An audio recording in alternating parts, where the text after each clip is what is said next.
It was supposed to rehab homes like these. Investors felt good about what they were doing. It's supposed to be a win-win all the way around. Rose Reagan said she gave $60,000 to this man, Marc Tow.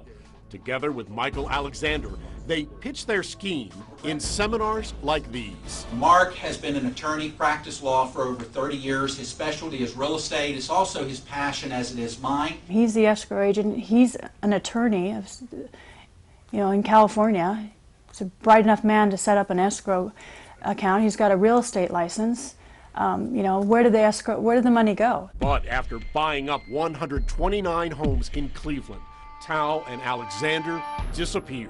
Their office shut down, leaving behind more than $500,000 in unpaid real estate taxes, $335,000 more in housing court fines, and a whopping $32 million in contempt sanctions for failing to appear in housing court.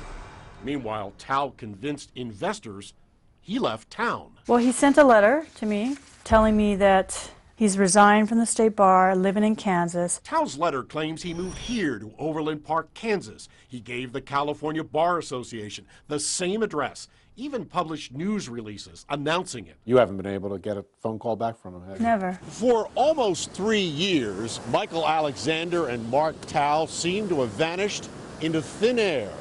Meanwhile, investors across the country and the courts back in Ohio wanted answers. So we came here to Southern California to find them. And at least one of them was surprised to see us. I'm Ron Regan with Channel 5 in Cleveland. How are you? Good to talk to you. Yeah, I thought you were in Overland Park, Kansas. I'm here today. Good. Please leave I'd like to talk to you about your easy access funding, please. Please leave. A lot of people think you ripped them off. I didn't rip them off. Who did? Michael Alexander. In fact, in letters to investors, Tow claims Michael Alexander stole in excess of $2 million, forged Tow's signature, and is now living in a $12 million home. Tow claims it's located somewhere inside this gated community in Southern California. I didn't run to a foreign country. I'm not running rich, okay? My name is Marc Tow, and I'm here to be interviewed by you. All right.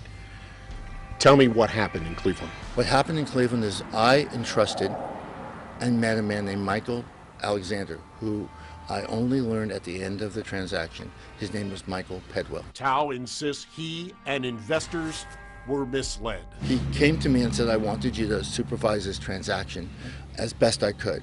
And I just thought, okay, I have an opportunity to work with a guy who drives around in a 2008 500 SL and a 2009 750 BMW. You were the lawyer for this company.